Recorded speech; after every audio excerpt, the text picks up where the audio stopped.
बिस्मिल्लाहिर्रहमानिर्रहीम। अस्सलाम वालेकुम स्टूडेंट्स, आज हमने चैप्टर 19 के इम्पोर्टेंट एमसीक्यूज डिस्कस करने हैं। मींस जो बोर्ड पॉइंट ऑफ व्यू से या टेस्ट पॉइंट ऑफ व्यू से ज़्यादा इंपॉर्टेंट एमसीक्यूज है बेटा, वो हम डिस्कस करेंगे और उनके कंसेप्ट बेटा क्लियर करेंगे और साथ में किस तरह से कैलकुलेट किए जा सकते हैं डायरेक्ट इस बात को डिस्कस करेंगे। बेटा चैप्टर नंबर 18 हमारा है मॉडर्न फिजिक्स। बेटा सबसे पहली इंफॉर्मेशन बेटा इसी में ये है कि मॉडर्न फिजिक्स और क्लासिकल फिजिक्स मींस इसे न्यूटोनियन फिजिक्स भी कहते हैं और क्वांटम फिजिक्स के नाम से बेटा जाना जाता है। मतलब मॉडर्न फिजिक्स बेटा क्या, जो वर्क बेटा हमने 20th सेंचुरी के बाद की है, मींस 19th सेंचुरी शुरू होने के बाद जो बेटा वर्क जितना भी किया गया है उसको बेटा हम किस में लेते हैं, उसको हम लेते हैं मॉडर्न फिजिक्स में। और बिफोर दी 20th सेंचुरी मतलब 1900 से बिलो जो वर्क है वो सारा का सारा बेटा किस में आता है, क्लासिकल फिजिक्स में आता है।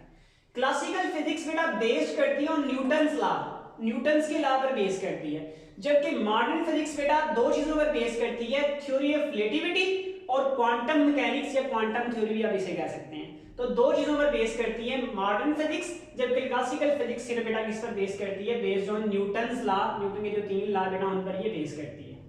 बेटा इस चैप्टर का जो सबसे पहला टॉपिक है बेटा वो हमारे पास है रिलेटिव मोशन।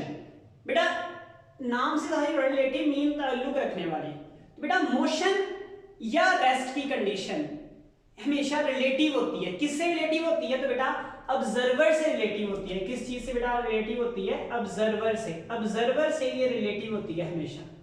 बेटा ऑब्जर्वर से रिलेटिव होती है और साथ में इसकी डायरेक्शन, किस चीज की डायरेक्शन बेटा, direction of motion. Direction of motion भी बेटा क्या होती है, हमेशा रिलेटिव होती है। मींस ऐसा पॉसिबल है कि किसी एक ऑब्जेक्ट की डायरेक्शन दो मुख्तलिफ ऑब्जर्वर के लिहाज से अपोजिट हो, या वैसे भी कह सकते हैं डिफरेंट हो। जैसे बेटा मोशन जो है दो मुख्तलिफ ऑब्जर्वर के लिहाज से, एक के लिहाज से मोशन कोई ऑब्जेक्ट मूव कर रहा होगा, दूसरे ऑब्जर्वर के लिहाज से हो सकता है पॉसिबल है वही ऑब्जेक्ट जो है वो रेस्ट के फॉर्म में हो। जैसे बेटा एग्जांपल, आप बस में ट्रैवल कर रहे हैं तो बस में बैठे हुए दूसरे शख्स के अकॉर्डिंग आप रेस्ट में हैं, लेकिन जो बस से बाहर आदमी खड़ा है या उस ऑब्जर्वर के अकॉर्डिंग बेटा आप मोशन की हालत में है। मींस मोशन की हालत, रेस्ट की हालत या डायरेक्शन ऑफ मोशन बेटा रिलेटिव होती है। किससे रिलेटिव होती है बेटा, ऑब्जर्वर से रिलेटिव होती है। एग्जांपल बेटा यहाँ पर डायरेक्शन की एग्जांपल बेटा देते हैं। डायरेक्शन में सपोज करें बेटा आपके हैंड में एक बॉल है, बेटा आपके हैंड में एक बॉल है, आपने उस बॉल को इस तरह बेटा थ्रो कर दिया। अब यहाँ पर जो ऑब्जर्वर ए ऑब्जर्वर है, सपोज करें कोई एक ऑब्जर्वर ए है, इसके अकॉर्डिंग बॉल इसकी तरफ आ रही है, लेकिन यहाँ पर अगर हम एक और ऑब्जर्वर बनाएं तो इस ऑब्जर्वर के अकॉर्डिंग बेटा बॉल की जो डायरेक्शन होगी वो इससे अवे होगी, मतलब इसके अकॉर्डिंग, बी के अकॉर्डिंग बॉल इससे दूर जा रही है। मींस इसकी मोशन है लेकिन दोनों ऑब्जर्वर के लिहाज से डिफरेंट है, ये इसकी तरफ आ रही है जबकि ये इससे दूर जा रही है। दूसरी बेटा हम बात यहाँ पर कर सकते हैं, सपोज करें बेटा आप अर्थ के एक साइड पर खड़े हुए हैं, सपोज करें तुम्हारे पास बॉल है बेटा, तो बेटा सपोज करिए आप यहाँ पर खड़े हुए हैं, यहाँ पर बॉल आप ऊपर की तरफ फेंकते हैं तो बॉल की मोशन जो होगी अपवर्ड होगी, और यहाँ पर कोई दूसरा जो ऑब्जर्वर होगा, यहाँ पर बेटा कोई दूसरा ऑब्जर्वर खड़ा हुआ है, उसके अकॉर्डिंग जो मोशन है बॉल की बेटा वो किस तरफ है, उसके अकॉर्डिंग मोशन की तरफ डाउनवर्ड है। तो मींस बेटा मोशन की डायरेक्शन भी क्या होती है बेटा, रिलेटिव होती है, दूसरे ऑब्जेक्ट पर रिलेट करती है, मतलब ऑब्जर्वर के साथ रिलेट करती है। अगर ऑब्जर्वर देखने वाला किस तरह से उसको ऑब्जर्व कर रहा है, तो बेटा तीनों चीजें, मोशन भी, रेस्ट भी और डायरेक्शन ऑफ मोशन भी बेटा रिलेटिव होती हैं। एमसीक्यूज में बेटा बहुत जरूरी है, इन तीनों में से कोई एक पूछा जा सकता है और अक्सर बेटा हमेशा ज्यादातर मोशन के अकॉर्डिंग पूछा गया है। एक मरतबा डायरेक्शन ऑफ मोशन भी पूछी गई थी। Direction of motion is option बेटा दिए गए थे relative, zero, inertial frame of reference, non शेल फ्रेम ऑफ रेफरेंस, या बेटा इस पे किस पे टिक लगाएंगे, हमेशा रिलेटिव पे टिक लगाएंगे। डायरेक्शन ऑफ मोशन भी बेटा क्या होती है, रिलेटिव होती है। नेक्स्ट बेटा आगे चलते हैं। हमारे पास बेटा जो मोशन के एतबार से अगर फ्रेम ऑफ रेफरेंस की बात की जाए, बेटा फ्रेम ऑफ रेफरेंस किसे कहेंगे, फ्रेम ऑफ रेफरेंस कहेंगे एनी कोऑर्डिनेट सिस्टम। कोई भी आप किसी भी जगह पर कोई कोऑर्डिनेट सिस्टम या रेफरेंस पॉइंट ड्रा कर सकते हैं, उसे हम कहते हैं फ्रेम ऑफ रेफरेंस। बेटा फ्रेम ऑफ रेफरेंस दो तरह के होते हैं। Number one inertial frame of reference, आप इसे ऐसे भी कह सकते हैं जहां पर एक्सेलरेशन जीरो। इसका बेटा एक और नाम रखा जाता है non accelerated frame of reference, accelerated frame of reference भी बेटा इसे ही कहा जाता है, इनर्शियल फ्रेम ऑफ रेफरेंस को। इसमें बेटा sorry inertial frame of reference, यहां पर बेटा non inertial frame of reference कौन सा होगा, इसे हम नाम देते हैं एक्सेलरेटेड फ्रेम ऑफ रेफरेंस। बेटा ये एक्सेलरेटेड फ्रेम ऑफ रेफरेंस होता है, एक्सेलरेटेड फ्रेम ऑफ रेफरेंस, जहां पर एक्सेलरेशन जीरो नहीं होता, मतलब एक्सेलरेशन इसमें होता है। बेटा इनर्शियल फ्रेम ऑफ रेफरेंस से यहां पर दो पॉइंट्स हमारे सामने आते हैं, मींस एक्सेलरेशन जीरो दो कंडीशन में हो सकता है, या तो कोई ऑब्जेक्ट रुका हो मतलब उसकी वेलोसिटी जीरो, या वह ऐसे भी कह सकते हैं vi is equal to vf हो, मीन उसकी वेलोसिटी कांस्टेंट हो, कांस्टेंट हो। बेटा कांस्टेंट कब होती है, जब कोई ऑब्जेक्ट यूनिफॉर्म वेलोसिटी से मूव कर रहा हो, यूनिफॉर्म वेलोसिटी से मूव कर रहा हो। तो बेटा ऐसा फ्रेम ऑफ रेफरेंस जिसकी वेलोसिटी या तो जीरो हो या फिर वो यूनिफॉर्म वेलोसिटी से मूव कर रहा हो, उसे हम बेटा कहते हैं इनर्शियल फ्रेम ऑफ रेफरेंस। बेटा ये इनर्शियल एक्चुअली वर्ड निकला है लॉ ऑफ इनर्शिया से, मीन लॉ ऑफ इनर्शिया बेटा क्या है, फर्स्ट लॉ ऑफ न्यूटन। तो जितने भी हमारे पास इनर्शियल फ्रेम ऑफ रेफरेंस है, मीन बेटा किस पर वैलिड है, ये किस चीज पर वैलिड है, फर्स्ट लॉ ऑफ मोशन पर। बेटा किस पर, फर्स्ट लॉ ऑफ मोशन। बेटा ये भी बहुत इंपॉर्टेंट एमसीक्यूज है, फर्स्ट लॉ ऑफ मोशन पर। इनर्शियल फ्रेम ऑफ रेफरेंस बेटा होल्ड्स किस में करता है, फर्स्ट लॉ ऑफ मोशन में। आप सिंपली बेटा वर्ड निकाल सकते हैं इनर्शिया, इनर्शिया मींस जिसमें ऑब्जेक्ट की वेलोसिटी या तो जीरो या यूनिफॉर्म वेलोसिटी से मूव कर रहा हो। आप ये भी यहाँ पर एक रिजल्ट, एक इंपॉर्टेंट रिजल्ट बेटा रिजल्ट एक और ये निकाल सकते हैं कि जहां पर फोर्स जो है वो जीरो लग रही हो, क्योंकि बेटा एक्सेलरेशन जीरो होगा तो फोर्स कितनी होगी, जीरो, क्योंकि F इज इक्वल टू बेटा क्या होता है ma। अगर a जीरो पुट करेंगे तो बेटा फोर्स कितनी हो जाएगी, जीरो। तो बेटा तीन हम यहाँ से इंपॉर्टेंट रिजल्ट निकालते हैं इनर्शियल फ्रेम ऑफ रेफरेंस के लिए। बेटा जो ऑब्जेक्ट कांस्टेंट वेलोसिटी से यूनिफॉर्म वेलोसिटी से मूव कर रहा हो, जिसकी वेलोसिटी जीरो और जिस पर कोई फोर्स अप्लाई ना हो रही हो, वो सारा फ्रेम ऑफ रेफरेंस बेटा कौन सा होगा, इनर्शियल फ्रेम ऑफ रेफरेंस बेटा होगा। इसलिए बेटा इसमें तमाम के तमाम जो लॉ ऑफ फिजिक्स हैं वो वैलिड होते हैं। जबकि दूसरी तरफ अगर non inertial frame of reference की बात करें बेटा, ये हमारे पास जिसमें एक्सेलरेशन जीरो नहीं होगा, मतलब initial velocity can not be equal to final velocity. अगर इसकी बेटा बात करेंगे तो initial velocity can not be equal to final velocity, mean velocity change हो रही है।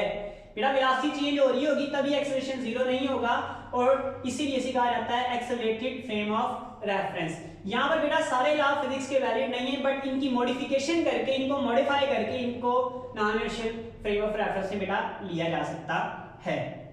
ये बेटा हमारे पास कुछ आर्टिकल थे जिसके मतलब इंपॉर्टेंट एमसीक्यूज, चूंकि इनर्शियल फ्रेम ऑफ रेफरेंस हमारा बेसिक, आगे भी हम इसको लेके चलेंगे फिजिक्स की बुक में, तो बेटा ये हमारा बेसिक टॉपिक होगा, इसलिए मैंने आपको बेसिक तीन चीजें यहाँ पर बता दी। फर्स्ट लॉ ऑफ मोशन के होल्ड करता है, यूनिफॉर्म वेलोसिटी से कोई ऑब्जेक्ट मूव कर रहा हो, वेलोसिटी अगर जीरो हो तो बेटा वो कौन सा इनर्शियल फ्रेम ऑफ रेफरेंस होगा, वो जीरो। ऑब्जेक्ट नहीं बेटा, वो फ्रेम ऑफ रेफरेंस, उस फ्रेम ऑफ रेफरेंस की वेलोसिटी जीरो होनी चाहिए, और या आप कह सकते हैं उस फ्रेम ऑफ रेफरेंस की यूनिफॉर्म वेलोसिटी होनी चाहिए, या आप कह सकते हैं उस फ्रेम ऑफ रेफरेंस पर फोर्स कितनी लगनी चाहिए, जीरो लगनी चाहिए। जैसे आप कोई बस ले रहे हैं, उस पर फोर्स ना लग रही हो, रुक रही हो, उसकी वेलोसिटी जीरो हो, या मूविंग कार जो है बेटा आप कह सकते हैं यहाँ पर जो मूविंग कार यूनिफॉर्म वेलोसिटी से मूव कर रही होगी, अगर हम देंगे तो इनर्शियल फ्रेम ऑफ रेफरेंस में बेटा होगी। यहाँ पर बेटा एक इंपॉर्टेंट एमसीक्यूज आता है पेपर में, अगर बेटा हम वर्ड का इस्तेमाल करें लूजली, अगर हम बेटा लूजली स्पीक करें, लूजली स्पीकिंग, अगर हम बेटा लूजली मतलब ज्यादा स्ट्रिक्टली बात ना करें, लूजली स्पीकिंग, अर्थ जो है जमीन, बेटा ये किस में है, अर्थ इज, ऑप्शन बेटा आपको देगा इनर्शियल फ्रेम ऑफ रेफरेंस और non inertial frame of reference, या आपको डिफरेंट कोई ऑप्शन दे सकता है, ऑल ऑफ दीज और नन ऑफ दीज।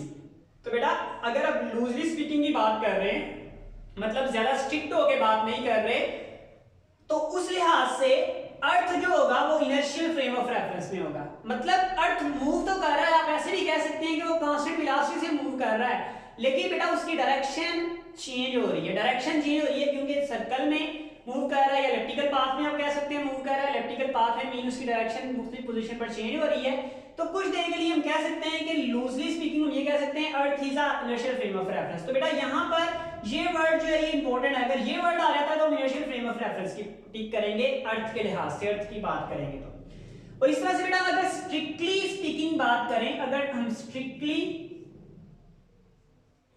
स्पीकिंग की बात करें तो फिर हमारे पास बेटा अर्थ जो होगा, अर्थ बेटा फिर हमारे पास किसमें होगा, non inertial frame of reference में होगा, क्योंकि अर्थ जो मूव कर रहा है उसमें कुछ ना कुछ एक्सेलरेशन होगा, it mean non inertial frame of reference में होगा। तो बेटा ये वर्ड कुछ जरूरी है, अगर ये वर्ड हमारे एमसीक्यूज में आ जाता है तो आप non inertial frame of reference पे टिक करेंगे, और अगर ये वर्ड हमारे एमसीक्यूज में आ जाता है तो बेटा हम इनर्शियल फ्रेम ऑफ रेफरेंस पर टिक करेंगे।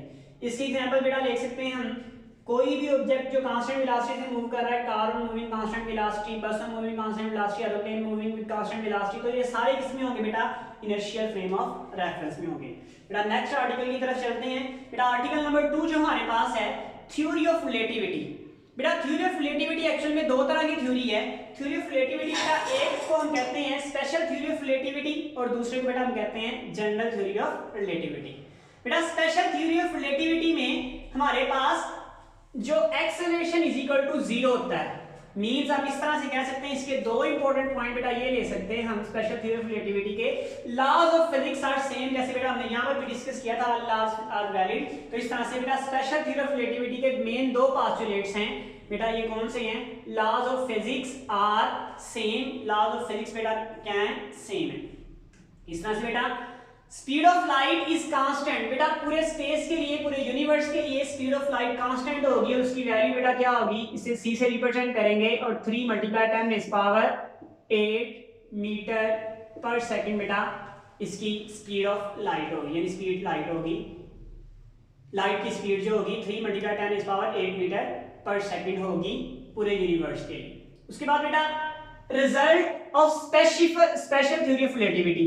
अगर बेटा हम जनरल थ्योरी ऑफ रिलेटिविटी की बात करें तो बेटा ये non inertial frame of reference में होता है, मींस एक्सेलरेशन इसमें 0 नहीं होगा, और स्पेशल थ्योरी ऑफ रिलेटिविटी की बात करें तो बेटा ये इनर्शियल फ्रेम ऑफ रेफरेंस के अकॉर्डिंग होगा, जिसमें एक्सेलरेशन बेटा इज इक्वल टू क्या होगा, 0 होगा, एक्सेलरेशन इज इक्वल टू 0 होगा।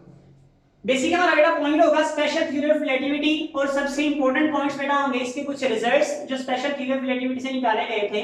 बेटा स्पेशल थ्योरी ऑफ रिलेटिविटी के लिए सबसे पहले बेटा टाइम डायलेशन, मीन टाइम जो है वो कांस्टेंट नहीं है, टाइम इज नॉट एब्सोल्यूट, सबसे इंपॉर्टेंट पॉइंट बेटा time is not absolute quantity, absolute नहीं है अकॉर्डिंग टू आइंस्टाइन। बेटा स्पेशल थ्योरी ऑफ रिलेटिविटी किसने दी थी, आइंस्टाइन ने दी थी 1905 में। बेटा ये भी एमसीक्यूज आप याद कर सकते हैं, 1905 में आइंस्टाइन ने बेटा स्पेशल थ्योरी ऑफ रिलेटिविटी पेश की थी।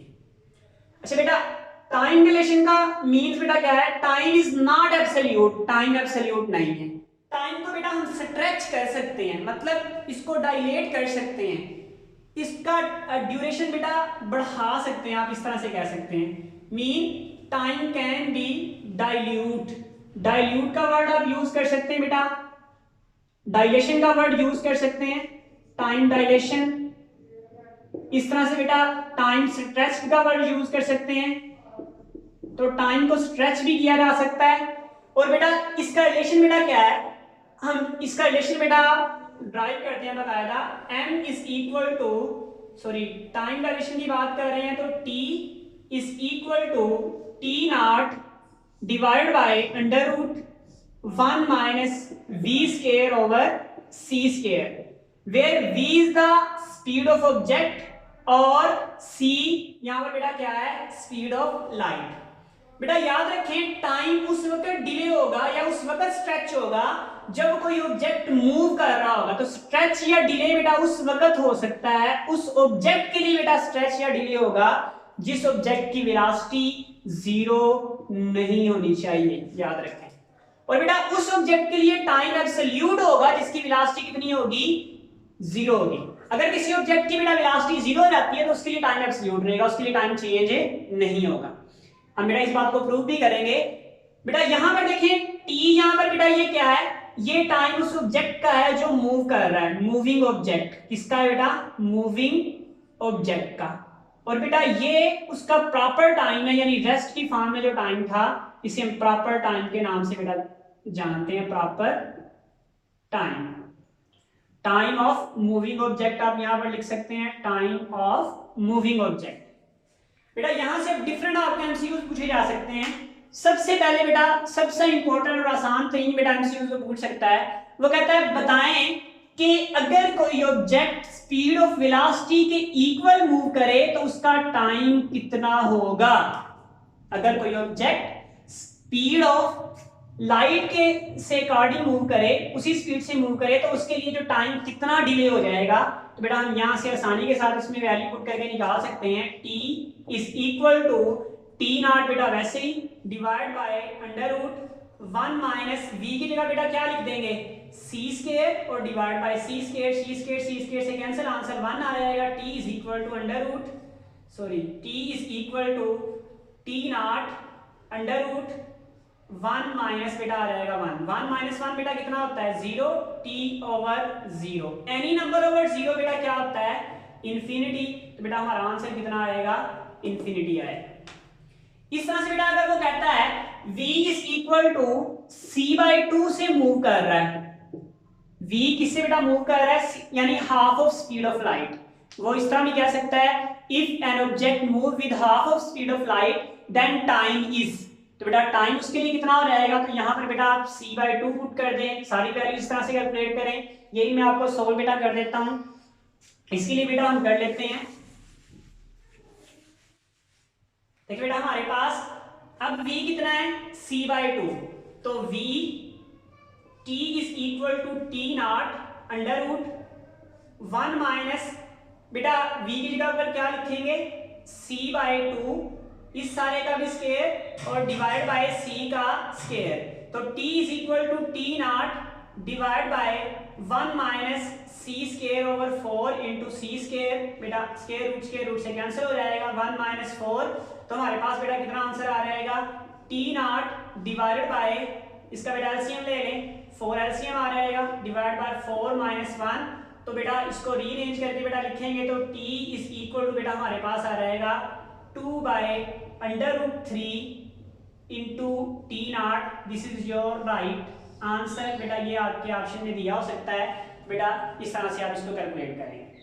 बेटा इस तरह से वो कहता है कि अगर किसी का टाइम जो है वो हाफ हो गया इसके प्रॉपर टाइम से, तो बताएं स्पीड ऑफ लाइट कितनी होगी। अब बेटा एमसीक्यू को डिफरेंट तरीके से आपको दे रहा है। बेटा वो क्या कह रहा है, वो कह रहा है अगर किसी का टाइम t इससे बेटा कितना हो गया है हाफ हो चुका है, मींस t नॉट बाय 2 हो चुका है, तो बेटा किस स्पीड के साथ ऑब्जेक्ट जो है वो मूव कर रहा है ये आपने बताना है। इसको बेटा सॉल्व कर लेते हैं, देखते हैं बेटा। उसके लिए बेटा हम लिखते हैं बेटा देखें t is equal to T naught 1 minus we square over C square होता है, तो बेटा t की जगह पे कितना पुट करना है टी नॉट बाय 2। बेटा हम इस t की जगह पर क्या पुट करेंगे T naught divided by 2 is equal to T naught divide by under root 1 minus we square divide by C square. तो बेटा टी नॉट इस टी नॉट से कैंसिल हो जाएगा।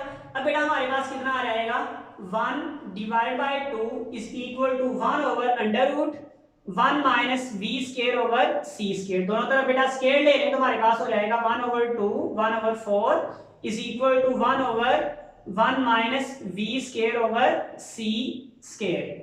बेटा इसको क्रॉस मल्टीप्लाई कर दें तो हमारे पास बेटा आंसर हमारे पास यहाँ पर आएगा।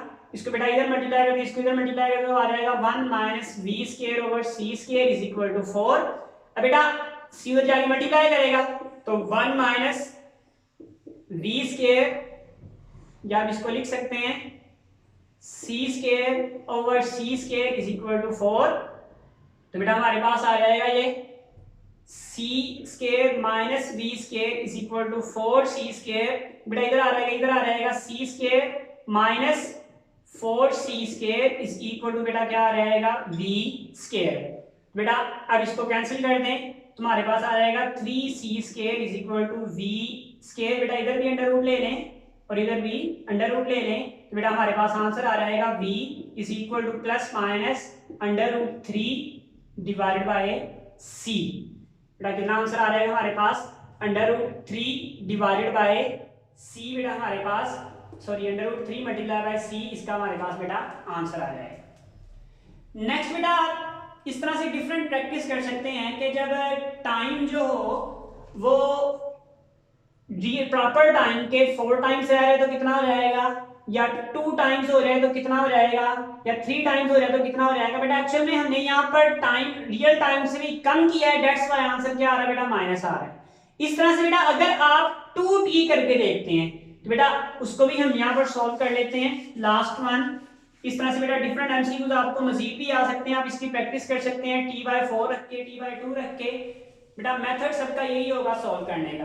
देखिए बेटा आपको कहता है टाइम जो है वो स्ट्रेच हो गया है, स्ट्रेच हो चुका है बेटा कितना, 2t0, 2t0 हो चुका है। तो अब बताएं आंसर बेटा कितना आएगा। तो उसके लिए बेटा फिर हम वही लिखेंगे, t की जगह बेटा कितना लिखेंगे, 2t0 is equal to t0 divided by under root 1 minus v square over c square. बेटा ये एमसीक्यू बहुत टाइम पूछा गया है। वो कहता है what is the speed when time is double to the proper time, यानी डबल कितना है, किस चीज के, प्रॉपर टाइम के डबल है, उस वक्त बेटा स्पीड बताएं कितनी होगी। तो बेटा स्पीड कैलकुलेट करने के लिए यहाँ पे हमने t से बेटा कैंसिल कर दिया, t0, ये बेटा हमारे पास आ रहेगा 4 is equal to 1 divided by 1 minus v square over c square. बेटा अंडर रूट लेने के बाद बेटा इसको इधर ले आए, इसको इधर ले आए तो हमारे पास बेटा ये बन जाएगा 1 minus v square over c square और इज इक्वल टू 1 ओवर 4 बेटा आ जाएगा। अब बेटा इधर एलसीएम ले लें, सी स्केयर और हमारे पास बेटा रह जाएगा आंसर इसका c square minus v square, बेटा आ जाएगा minus v square is equal to 1 over 4। तो बेटा इसको कैलकुलेट कर लें, हमारे पास आ जाएगा c square minus v square is equal to c square over c square over 4। बेटा इसको इधर ले आए, इसको इधर शिफ्ट कर दें, v square is equal to c square minus c square over 4 बेटा एलसीएम आ जाएगा 4 c square minus c square is equal to v square. बेटा लिख सकते हैं v square is equal to 3 c square divided by 4, इधर भी बेटा स्केयर रूट ले लें, इधर भी स्केयर रूट ले लें, तो v हमारे पास बेटा आ जाएगा अंडर रूट 3 ओवर 2 इंटू सी, यानी वेलोसिटी अगर इस वेलोसिटी से मूव कर रहा होगा तो टाइम स्ट्रेच हो जाएगा प्रॉपर टाइम से डबल। मींस अगर प्रॉपर टाइम 1 हार है तो स्ट्रेच हुआ हुआ टाइम बेटा 2 हार होगा। अगर किसी के लिए 1 दिन है तो उसके लिए बेटा जो स्ट्रेच हुआ हुआ टाइम है, टाइम डिले हुआ होगा बेटा वो कितना होगा, वो 2 डेज होगा। इस तरह से बेटा हमारे पास लेंथ कंट्रैक्शन और मैस वेरिएशन भी बेटा आता है। लेंथ कंट्रैक्शन बेटा इसका दूसरा जो है एमसीक्यूज है, और उसके अकॉर्डिंग बेटा हमारे पास लेंथ कंट्रैक्शन के अकॉर्डिंग बेटा हम ये बात कर सकते हैं कि इसकी बेटा और भी आप डिफरेंट प्रैक्टिस कर सकते हैं कि जब हमारे पास अगर किसी ऑब्जेक्ट का v इज इक्वल टू 0 हो बेटा टाइम ड्यूरेशन के लिए, तो उस वक्त t कितना होगा, जब v बेटा हमारे पास इज इक्वल टू c हो तो उस वक्त t कितना होगा, ये मैंने कैलकुलेटर पर करके दिखा दिया बेटा। जब v is equal to c/2 हो, v is equal to c/4 हो, उस वक्त बेटा हमारे पास टाइम जो होगा वो कितना होगा, या इसके उल्ट बेटा मैंने डिफरेंट आपको करके दिखा दिया प्रैक्टिस। आप इस तरह से कोई भी आपको एमसीक्यू आता है तो उस तरीके से बेटा सॉल्व कर सकते हैं। नेक्स्ट हमारे पास बेटा लेंथ कंट्रैक्शन, और लेंथ कंट्रैक्शन में बेटा लेंथ कंट्रैक्शन में हम लिखते हैं, हमारे पास जो फार्मूला होता है मतलब लेंथ कंट्रैक्ट हो जाती है और ये प्रॉपर लेंथ है। लेंथ कंट्रैक्ट मीन लेंथ कम हो जाती है, L0 under root 1 minus v square divided by c square. यहां पर बेटा हमारे पास L क्या है, L बेटा जो लेंथ कंट्रैक्ट हुई है, लेंथ या कंट्रैक्ट लेंथ आप इसे कह सकते हैं,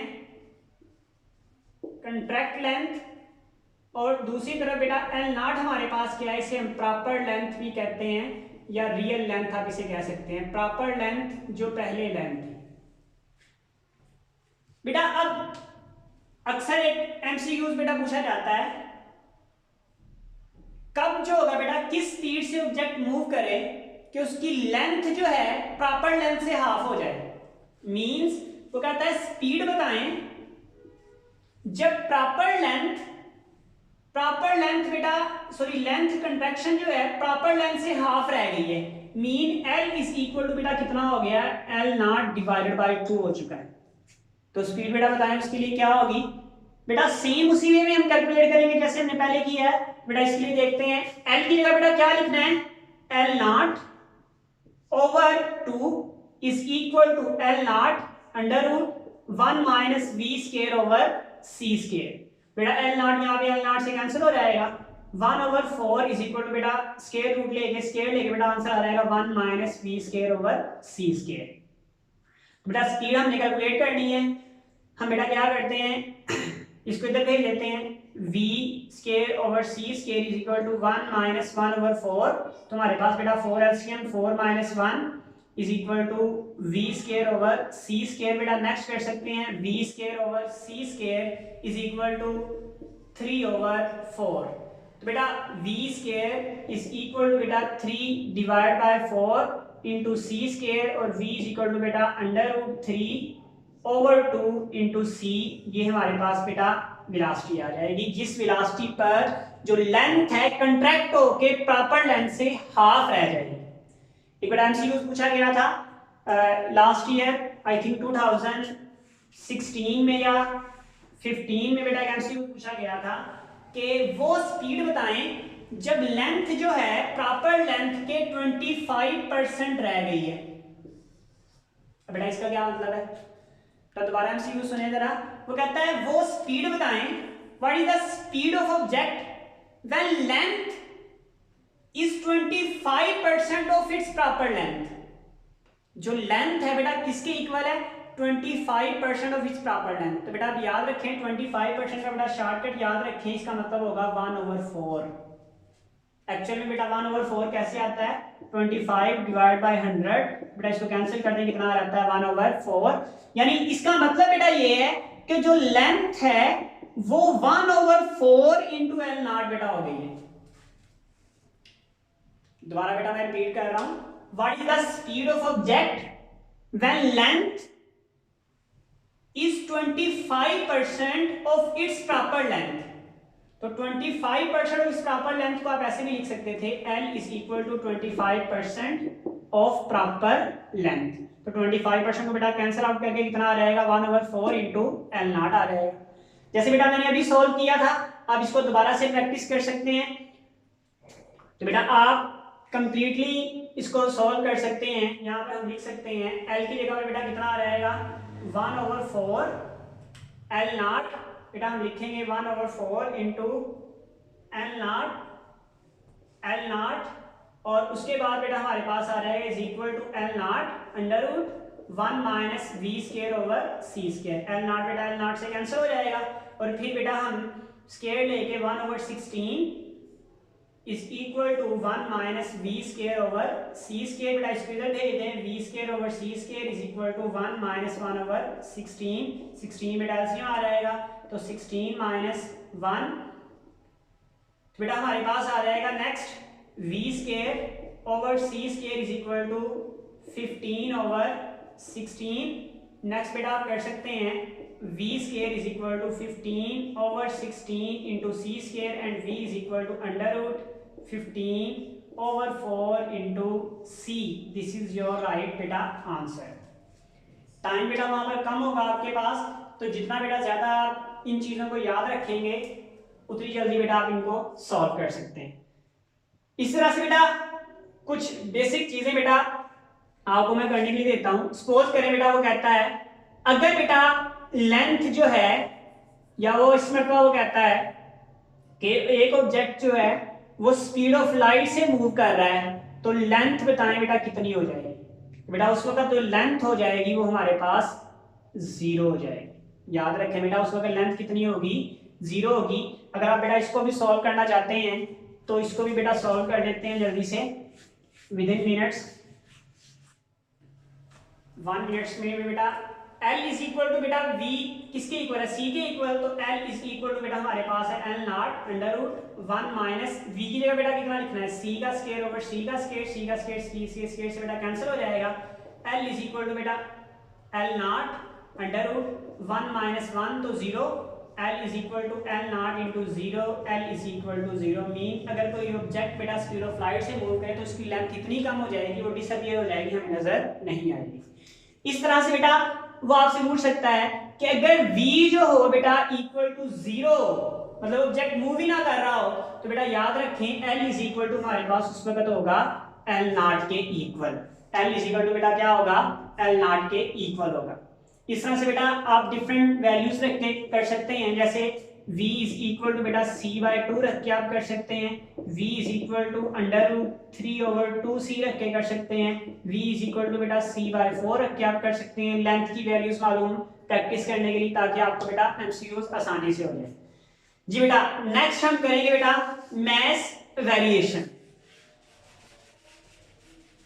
लेंथ बेटा याद रखें, जब कोई ऑब्जेक्ट मूव कर रहा होगा उस वक्त उसकी लेंथ बेटा कॉन्ट्रैक्ट होगी, अगर बेटा वो मूव नहीं कर रहा तो उसकी लेंथ बेटा कॉन्ट्रैक्ट उस वक्त नहीं होगी। अभी मैंने बताया बेटा अगर वेलोसिटी किसी ऑब्जेक्ट की बेटा जीरो हो जाती है तो मींस दैट उसका बेटा वेलोसिटी जीरो हो जाएगी, तो लेंथ में कोई चेंजिंग नहीं आएगी, उसके टाइम में भी कोई चेंजिंग नहीं आएगी। लास्ट बेटा हम कर रहे हैं मास वेरिएशन। मास वेरिएशन में बेटा ये होता है अकॉर्डिंग टू आइंस्टाइन, बेटा जब कोई ऑब्जेक्ट मूव कर रहा होता है तो उसका मास बेटा वेरी करता है।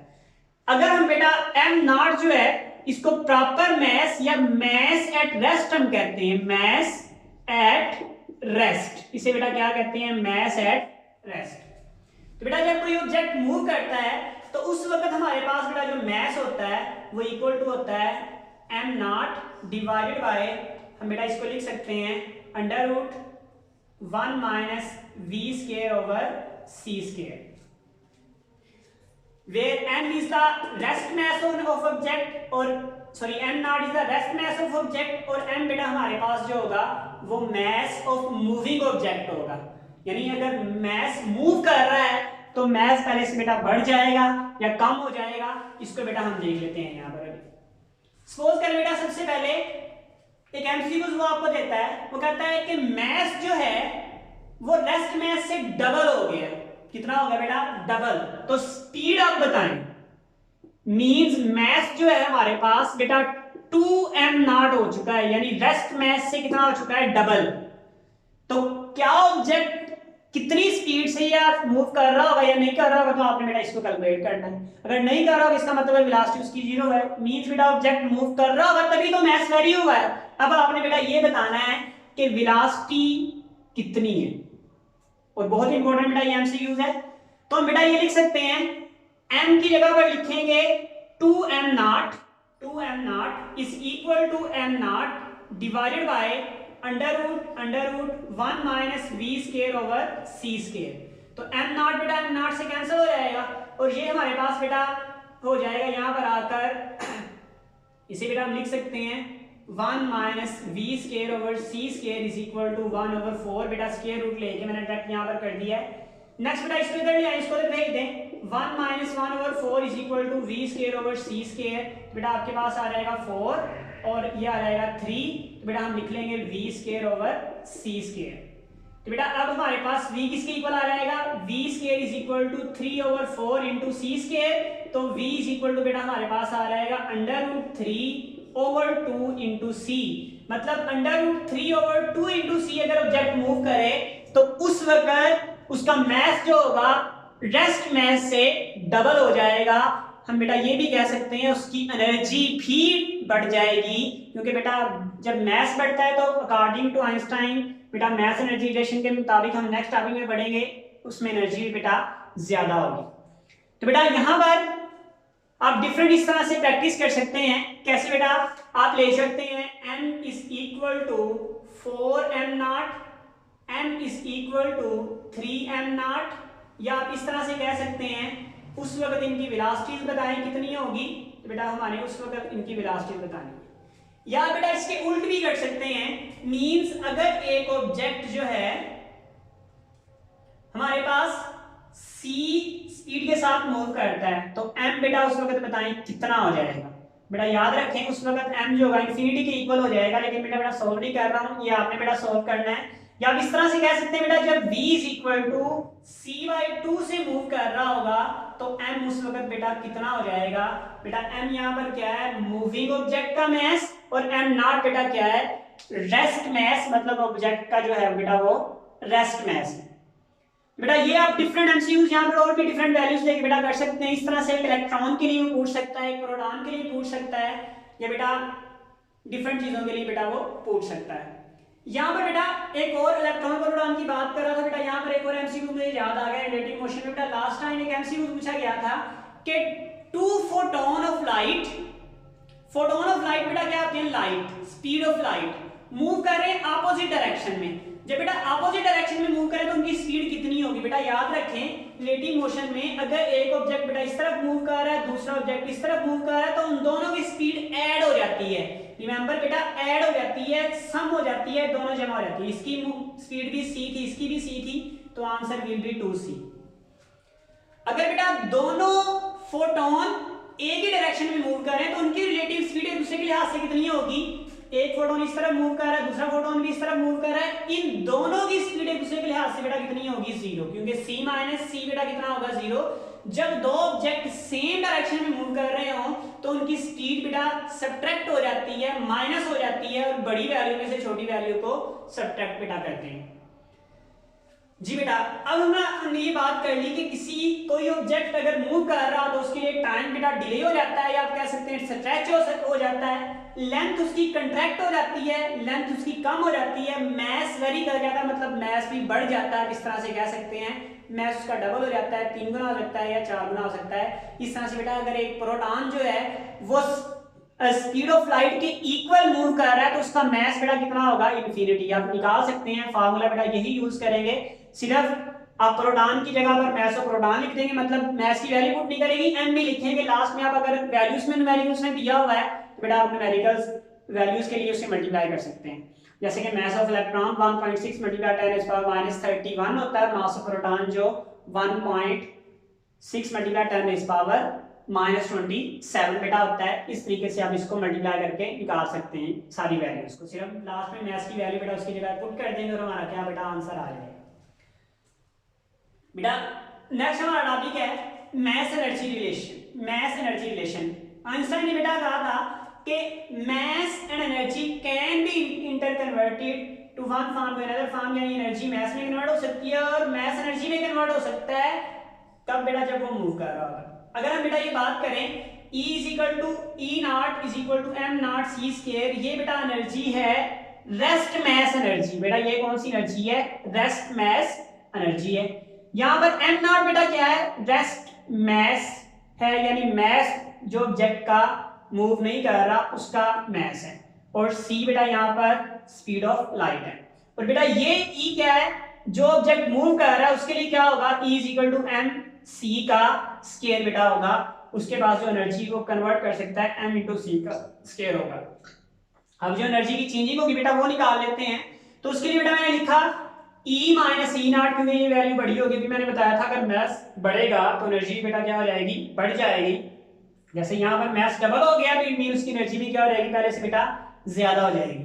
तो बेटा E इज इक्वल टू हमारे पास रहता है एम सी स्क्वायर, तो बेटा लिख लेंगे एम सी स्क्वायर और एम नॉट सी स्क्वायर, दोनों में से बेटा सी स्क्वायर कॉमन आ जाएगा, तो E माइनस ई नॉट बेटा किसके इक्वल आ जाएगा, m minus m naught into c का स्क्वायर। अगर बेटा यहाँ पर लिखना चाहते हैं तो लिख सकते हैं एम सी का स्क्वायर माइनस एम नॉट सी का स्क्वायर। सी का स्क्वायर बेटा दोनों में से कॉमन ले लें तो ये हमारे पास हो जाएगा एम माइनस एम नॉट। इसको बेटा अगर हम डेल्टा एम कहें तो बेटा क्या कहें, डेल्टा एम यानी change in mass is equal to C square, इसको कहते हैं डेल्टा ई। तो बेटा डेल्टा एम हमारे पास किसके इक्वल आ जाएगा, डेल्टा ई डिवाइड बाय सी का स्क्वायर। बेटा जो सी की वैल्यू होती है बहुत ज्यादा होती है as compare to change in energy. Change in energy बेटा होगी लेकिन बहुत कम चेंज होगी, लेकिन सी की वैल्यू बेटा बहुत ही ज्यादा होगी, और जब उसका स्क्वायर लेंगे तो वैल्यू और ज्यादा बड़ी हो जाएगी। ये अप्रॉक्सीमेटली 9 × 10⁻³ 16 हो जाता है। c का square is equal to 9 multiply 10 raise power 16 बेटा मीटर पर सेकंड हो जाती है।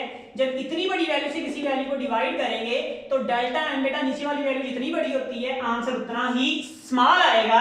तो डेल्टा m बेटा हमारे पास कितना हो जाएगा, डेल्टा m हमारे पास बेटा कितना हो जाएगा 0। और उस वक्त बेटा रेस्ट मास और मूविंग मास अप्रॉक्सीमेटली बेटा क्या होंगे, इक्वल होंगे। ये बेटा रेस्ट मास और मूविंग मास उस वक्त बेटा क्या होंगे, सेम होंगे, बराबर होंगे, ये चेंज नहीं होंगे उस केस के अंदर। तो यहां पर बेटा अगर बेटा रेस्ट मास जो है वो इक्वल हो जाए बेटा मूविंग मास के, तो हम डेल्टा एम किसी कह सकते हैं बेटा 0 कह सकते हैं। लेकिन उस केस में जब ऑब्जेक्ट बहुत ज्यादा स्पीड से मूव कर रहा है approximately equal to speed of light, तो उस वक्त बेटा मास हमारा जरूर चेंज होता है। अगर बेटा हम बात करें यहाँ पर E is equal to M C square, तो हम ये भी बेटा कह सकते हैं F जो है इज इक्वल टू होता है M एंड A। तो बेटा हम ये कह सकते हैं F is equal to delta M into A। ये भी हम बेटा फॉर्मूला लिख सकते हैं। और अगर बेटा हम यहाँ पर ये बात करें जो ऊपर हमने बेटा बात की थी, मैंने कहा था अगर कोई ऑब्जेक्ट स्पीड ऑफ लाइट से मूव कर रहा है, किससे मूव कर रहा है, स्पीड ऑफ लाइट से, तो उसके लिए बेटा m कितना होगा आप कैलकुलेट करेंगे तो m इन्फिनिटी आएगा। m बेटा कितना आएगा, इन्फिनिटी। और यहाँ पर जब डेल्टा m पुट करेंगे तो इन्फिनिटी किसी में से माइनस हो, किसी में प्लस हो, किसी में ऐड हो, तो डेल्टा m भी बेटा कितना आता है, डेल्टा m भी हमारे पास उस वक्त इन्फिनिटी आएगा। बेटा कब इन्फिनिटी आएगा, जब किसी की स्पीड ऑफ लाइट के इक्वल होगी। आप इसमें सॉल्व करके बेटा देख सकते हैं। बेटा इसका मतलब है कि यहां पर फोर्स जो है वो भी बेटा delta M multiply by A, delta M बेटा कितना है, infinity, infinity multiply by A बेटा कितना होगा, इन्फिनिटी। तो बेटा इसका मतलब ये हुआ कि उस ऑब्जेक्ट को मूव करवाने के लिए जो फोर्स रिक्वायर्ड होगी वो भी इन्फिनिटी चाहिए होगी, विच इज नॉट पॉसिबल। मतलब अगर किसी ऑब्जेक्ट को हमने स्पीड ऑफ लाइट से मूव करवाना है तो इस इक्वेशन के मुताबिक हम कह सकते हैं कि फोर्स कितनी चाहिए होगी, इन्फिनिटी चाहिए होगी। तो हमें बताएं बेटा फोर्स इन्फिनिटी किसी पर लगाना पॉसिबल नहीं है, ये बेटा पॉसिबल नहीं है। दैट्स व्हाई हम बेटा किसी ऑब्जेक्ट को स्पीड ऑफ लाइट से मूव नहीं करवा सकते और उसका टाइम डिले नहीं कर सकते। अच्छा बेटा अब एक एमसीक्यू पूछा गया है आपके पेपर में, वो कहता है रेस्ट मास ऑफ फोटोन बताएं कितना होगा। तो रेस्ट मास ऑफ फोटोन के लिए बेटा याद रखें रेस्ट मास ऑफ फोटोन हमेशा बेटा कितना होता है, 0 होता है। यानी अगर एक ऑब्जेक्ट मूव कर रहा है तो उसका मास बेटा कितना होगा, 0 होगा, उसका मास बेटा चेंज कितना होगा बेटा, 0 होगा। अब बेटा एक और यहाँ भी एमसीक्यूज आता है, लास्ट टाइम बेटा पेपर में एमसीक्यूज आया था, उसको बेटा देखते हैं। उसके लिए बेटा वो कहता है हमारे पास एक मास ऑब्जेक्ट है जिसका जो मास है, कौन सा मास है बेटा, रेस्ट मास है बेटा, वो है हमारे पास 1 ग्राम सिर्फ। वो कहता है हम इस ऑब्जेक्ट पर कितनी फोर्स लगाएं, कितनी इस ऑब्जेक्ट पर फोर्स लगाएं कि ये ऑब्जेक्ट अप्रॉक्सीमेटली किससे मूव करना शुरू कर दे, ये मूव करना शुरू कर दे half of speed of light से। किससे मूव करना शुरू कर दे बेटा, half of speed of light. जबकि इसमें एक्सेलरेशन जो हो बेटा वो कितना हो, वो 1000 मीटर पर सेकेंड हो। तो आप बेटा यहाँ पर सारी वैल्यूज पुट करके बेटा देख सकते हैं। सबसे पहले आपको बेटा रेस्ट मास दे दिया गया, उसके बाद बेटा आपने कैलकुलेट करना है मास, m बेटा कैलकुलेट करना है। तो बेटा m हम कैसे कैलकुलेट करेंगे, यहाँ पर बेटा सबसे पहले हम m कैलकुलेट करेंगे। और ये बेटा इनकी टेस्ट में क्वेश्चन पूछा गया था कि एक ऑब्जेक्ट, ये पूछा गया था कि एक ऑब्जेक्ट जिसका मास 10 ग्राम है रेस्ट मास, उसको मूव करवाना चाहते हैं हम स्पीड ऑफ लाइट कितनी से, half of speed of light से। और उसके लिए बेटा एक्सेलरेशन उसमें कितना होना चाहिए, 1000 मीटर पर सेकंड होने तो उसके लिए फोर्स बताएं कितनी हम लगाएं कि ऑब्जेक्ट इतनी स्पीड से मूव कर सके। मैंने अभी बताया बेटा किसी ऑब्जेक्ट को हम स्पीड ऑफ लाइट के इक्वल मूव नहीं करवा सकते, लेकिन स्पीड ऑफ लाइट से हाफ मूव करवाने के लिए पूछ रहा है कितनी फोर्स हमें रिक्वायर्ड होगी, तो ये आपने बताना है। तो बेटा हाफ करने के लिए हम इसके लिए हाफ कर देंगे, m इज इक्वल टू बेटा अभी हमने लिखा था m not under root 1 minus v की जगह बेटा क्या लिखेंगे c स्क्वायर ओवर 4 और बेटा दूसरा भी हमारे पास c स्क्वायर आएगा, तो ये c स्क्वायर से बेटा क्या हो जाएगा कैंसिल हो जाएगा।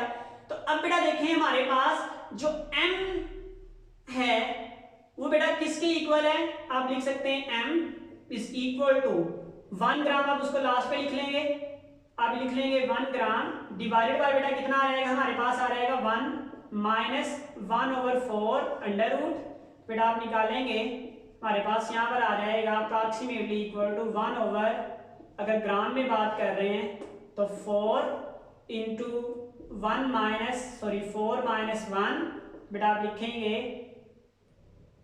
ये आ रहेगा 1 डिवाइडेड बाय 3 ओवर 4 का अंडर रूट, या आप इसको बेटा ऐसे भी लिख सकते हैं ऊपर जाके बेटा ये हो जाएगा 2 over under root 3 into M not is equal to M.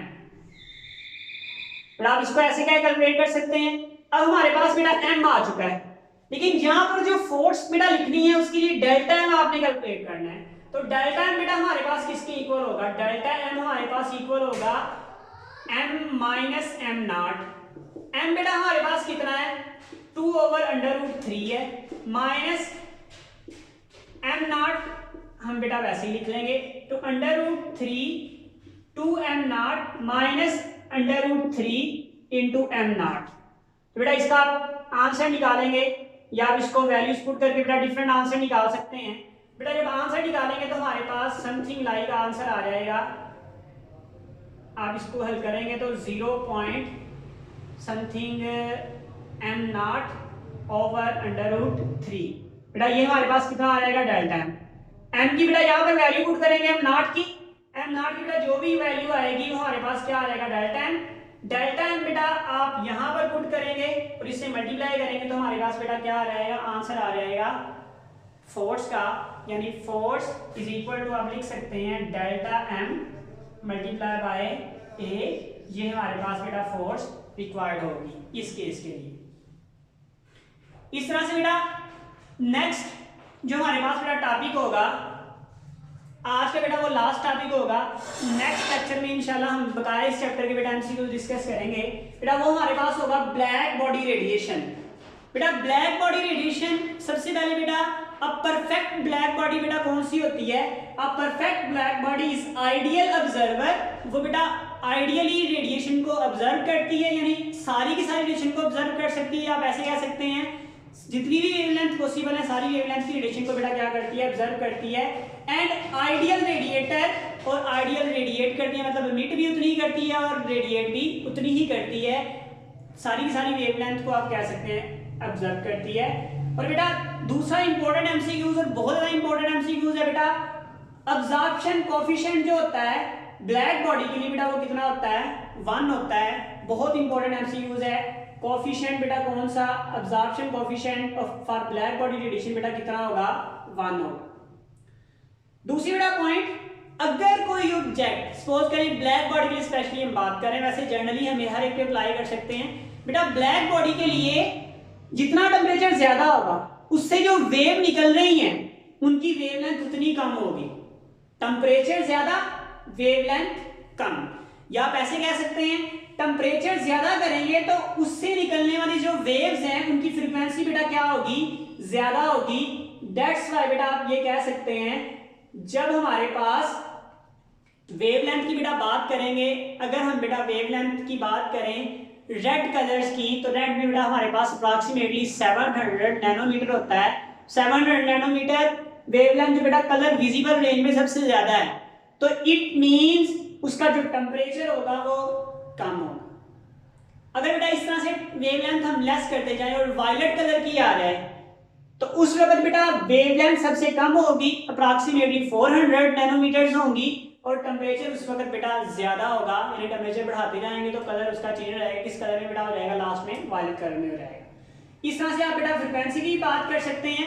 Frequency बेटा क्या होगी, ज्यादा होगी टेम्परेचर बढ़ाने से, और टेम्परेचर कम करने से फ्रीक्वेंसी बेटा क्या होगी, कम होगी। एक और बेटा इंपॉर्टेंट एमसीक्यू है यहाँ पर, वो पूछता है ह्यूमन बॉडी जो है, ये दो एमसीक्यू बेटा इकट्ठे मैंने डिस्कस कर ली बेटा। ह्यूमन बॉडी 37 डिग्री सेंटीग्रेड पर जितना टेम्परेचर बढ़ाएंगे उसकी वेवलेंथ बेटा जो होगी उतनी कम होती जाएगी, टेम्परेचर कम करेंगे वेवलेंथ ज्यादा होती जाएगी। तो बेटा हम ये कहते हैं at 37 degree centigrade human body emits, human body जो एमिट करती है वेवलेंथ, उसमें जो सबसे बड़ी इंटेंसिटी की, लैम्डा मैक्स को भी बेटा मैं एक्सप्लेन करता हूं, उसमें जो सबसे बड़ी इंटेंसिटी की वेवलेंथ होती है वो कितनी होती है बेटा, 9.35 माइक्रोमीटर। और ये किस रीजन में बेटा आती है, इंफ्रारेड रीजन में आती है बेटा। यहाँ पर 3 एमसीक्यूज आप कर सकते हैं। ह्यूमन बॉडी जो रेडिएशन एमिट करती है वो किस रीजन में लाई करती है, इंफ्रारेड रीजन में लाई करती है, कितनी बेटा होती है, 9.35 माइक्रोमीटर होती है। और ये किस टेम्परेचर में बेटा आती है, 37 डिग्री सेंटीग्रेड पर होती है बेटा। यहां पर एक ग्राफ ड्रा किया गया है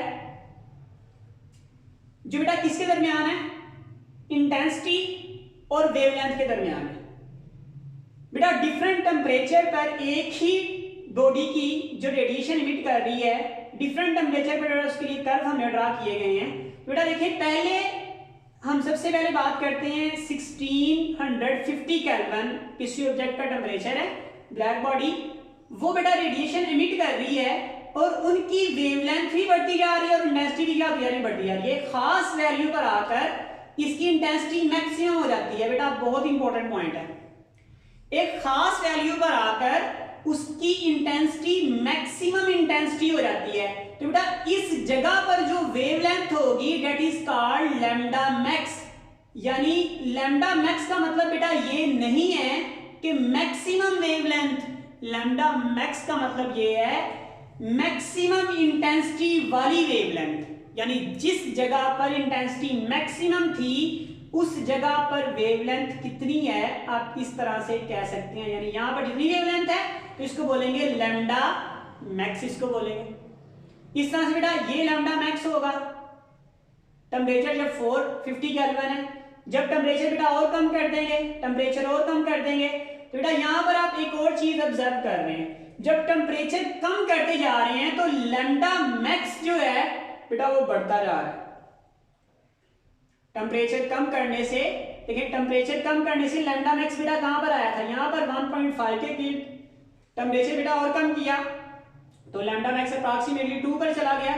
टेम्परेचर और कम किया तो 2.5 पर चला गया। टेम्परेचर और कम किया तो अप्रॉक्सीमेटली बेटा ये 3 पर चला गया।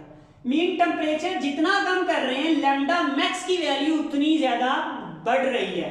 रिमेंबर बेटा लैम्डा मैक्स यहां पर क्या है, लैम्डा मैक्स वो वेवलेंथ है जहां पर उसकी इंटेंसिटी बेटा क्या होती है, मैक्सिमम होती है। The wavelength where intensity of the wave is maximum is called lambda max. तो बेटा इसीलिए हम इसे कहते हैं वेन्स डिस्प्लेसमेंट लॉ, जिसे बेटा लिखते हैं इंपॉर्टेंट, इस ग्राफ से बेटा रिजल्ट निकालते हैं। सबसे पहला बेटा इंपॉर्टेंट रिजल्ट ये है, temperature is directly proportional to, sorry inversely proportional to lambda max. मतलब टेम्परेचर बेटा क्या करते जाएंगे, बढ़ाते जाएंगे, टेम्परेचर बढ़ाते जाएंगे तो लैम्डा मैक्स बेटा क्या होता रहेगा, कम होता रहेगा। ये कर्व जो है बेटा ये बता रहा है। उसके बाद आप इसे ऐसे भी कह सकते हैं, lambda max multiply by temperature हमेशा एक कांस्टेंट नंबर के इक्वल आएगा, वो कितना होगा 2.9 मल्टीप्लाई 10⁻³ ये बेटा अक्सर एमसीक्यू में पूछी जाती है वैल्यू। 2.9 मल्टीप्लाई 10⁻³ मीटर केल्विन, बेटा इसकी वेवलेंथ आ गई मीटर और इसकी आ गई बेटा केल्विन, हमारे पास बेटा वेवलेंथ आ गई। नेक्स्ट बेटा एक और इंपॉर्टेंट पॉइंट बेटा यहां पर हम ये डिस्कस कर सकते हैं कि देखिए बेटा यहां पर जो इंटेंसिटी है, यहां पर बेटा जो इंटेंसिटी है वो किधर जा रही है बेटा, यहां पर जो इंटेंसिटी है वो बढ़ रही है, वेवलेंथ भी बेटा क्या हो रही है, आगे की तरफ बढ़ रही है। मतलब लैम्डा मैक्स से पहुंचने से पहले बेटा, लैम्डा मैक्स पहुंचने से पहले, लैम्डा मैक्स बेटा यहां तक पहुंच गया है, तो लैम्डा मैक्स पहुंचने से पहले बेटा हमारे पास इंटेंसिटी और लैम्डा एक दूसरे के डायरेक्टली प्रोपोर्शनल थे। इंटेंसिटी और लैम्डा बेटा एक दूसरे के क्या थे, डायरेक्टली प्रोपोर्शनल थे। इस तरह से बेटा आप ये कह सकते हैं नेक्स्ट है हमारे पास बेटा लैम्डा मैक्स जब अपीयर हो जाता है उसके बाद वेवलेंथ बढ़ रही है और इंटेंसिटी बेटा क्या हो रही है, कम हो रही है। तो आफ्टर लैम्डा मैक्स के बाद बेटा क्या होगा, लैम्डा मैक्स के बाद बेटा हमारे पास जो होगा वो वैल्यू बेटा क्या करेगी, इंटेंसिटी और लैम्डा एक दूसरे के इनवर्सली प्रोपोर्शनल होंगे बेटा। ये दोनों भी बहुत इंपॉर्टेंट पॉइंट है। तीसरा बेटा इंपॉर्टेंट पॉइंट जो हमारे पास यहां पर आता है बेटा वो कौन सा है बेटा, वो हमारे पास आता है एरिया अंडर द कर्व। किसी भी कर्व के अंडर जो एरिया आप लेना चाहते हैं, ये किस चीज को एक्सप्लेन करेगा बेटा, ये एक्सप्लेन करेगा energy per unit time per unit area. बेटा remember energy per unit time per unit area, अब इसको पावर पर यूनिट एरिया भी कह सकते हैं, means power over area. Power बेटा किसके इक्वल होती है एक्चुअल में, वर्क पर यूनिट टाइम। तो एनर्जी को इन टर्म ऑफ वर्क ले सकते हैं तो पावर पर यूनिट टाइम आएगा। इसका जो बेटा यूनिट हम कैलकुलेट करते हैं, फिर यूनिट बेटा इसका क्या आएगा, इसका यूनिट एनर्जी नहीं होगी यहाँ पर, ये बेटा क्या होगी, ये होगी energy per unit time per unit area. Power का यूनिट बेटा क्या होता है वाट, तो बेटा लिख सकते हैं वाट। और एरिया का बेटा क्या होता है मीटर का स्क्वायर, तो पर मीटर का स्क्वायर बेटा इसका यूनिट यहाँ पर वाट पर मीटर स्क्वायर है, जिसको आप एनर्जी हरगिज नहीं कह सकते, या इसको कह सकते हैं जॉल पर सेकंड पर मीटर स्क्वायर। यहां से बेटा इसकी डायमेंशन भी आप कैलकुलेट कर सकते हैं। इस तरह से बेटा अगर आप इस वाली, इसे कहते हैं एनर्जी इंटेंसिटी, इसे बेटा क्या कहते हैं एनर्जी इंटेंसिटी कहते हैं। अगर एनर्जी पर यूनिट टाइम होता तो सिर्फ पावर बनती, पावर पर यूनिट एरिया बेटा जो होगा उसे क्या कहेंगे, एनर्जी इंटेंसिटी कहेंगे।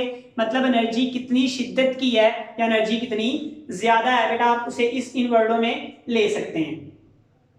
तो बेटा हमारे पास एनर्जी इंटेंसिटी, ये बेटा इसे कहते हैं Stefan Boltzmann law. Stefan Boltzmann ने बेटा क्या कहा था, जो एनर्जी हमारे पास बेटा होगी वो डायरेक्टली प्रोपोर्शनल होगी टेम्परेचर की पावर 4 वेट की। बेटा क्या है इसका मतलब बेटा ये है एनर्जी इंटेंसिटी उतनी ज्यादा होगी जितना ज्यादा टेम्परेचर हो। बेटा यहाँ पर ग्राफ ये बता रहा है, देखिए बेटा टेम्परेचर जो था वो 1000 केल्विन था, तो उसका एरिया बेटा सिर्फ ये बनेगा जो अंडर द कर्व आ रहा है, कर्व के लिए सिर्फ एरिया ये आ रहा है, तो एनर्जी इंटेंसिटी बेटा थोड़ी सी होगी, सिर्फ इतनी सी होगी।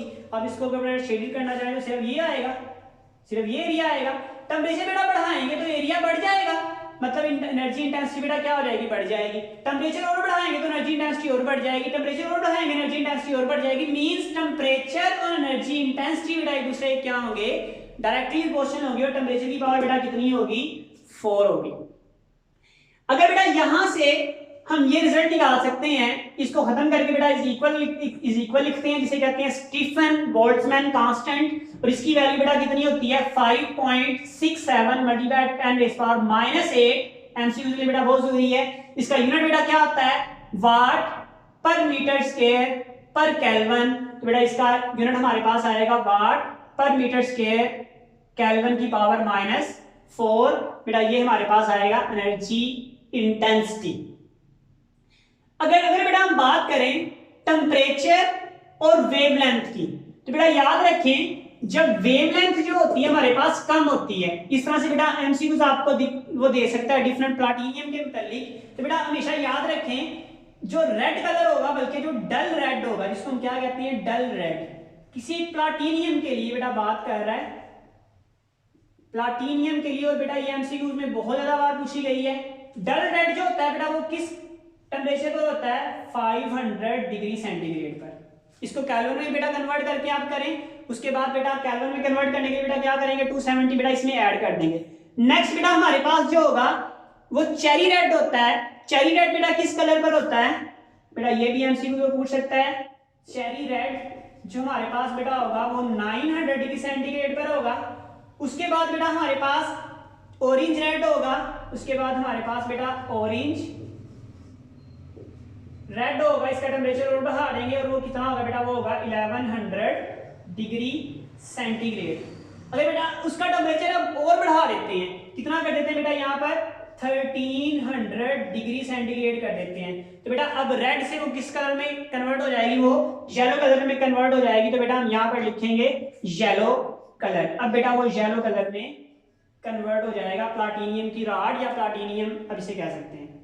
इसका टेम्परेचर अगर और बढ़ा दें और कितने तक बेटा ले जाएं, 1600 डिग्री सेंटीग्रेड तक ले जाएं, तो बेटा यही प्लाटीनियम जो होगी अब आपको व्हाइट कलर में नजर आना शुरू हो जाएगी।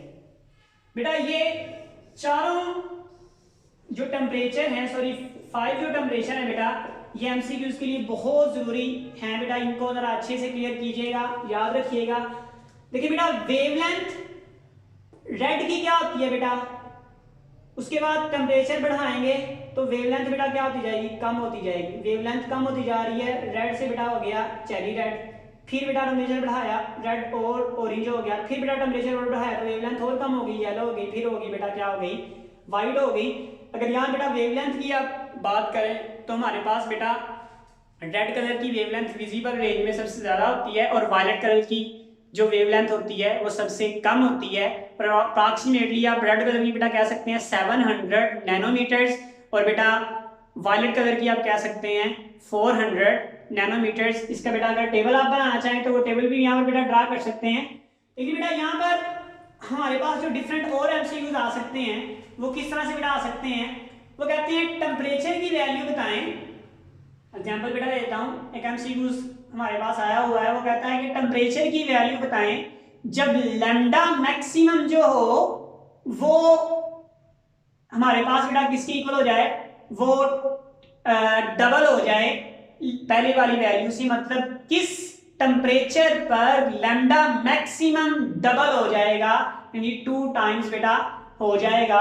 तो हम बेटा सिंपल सा रिजल्ट एक निकाल सकते हैं, lambda max multiply by temperature, इसको 1 का नाम दे दें, इसको भी 1 का नाम दे दें, is equal to lambda max, इसको बेटा 2 का नाम दे दें और T2 का नाम दे दें। बेटा वो कह रहा है कि लैम्डा मैक्स डबल हो जाए लैम्डा मैक्स 1 से, तो lambda max 1 is equal to T1, यहां पर लिख दें लैम्डा, यानी अब डबल लिखना है ना बेटा हमने, यानी 2 टाइम्स टेम्परेचर हो जाएगा लैम्डा मैक्स 1 के मल्टीप्लाई बाय T2।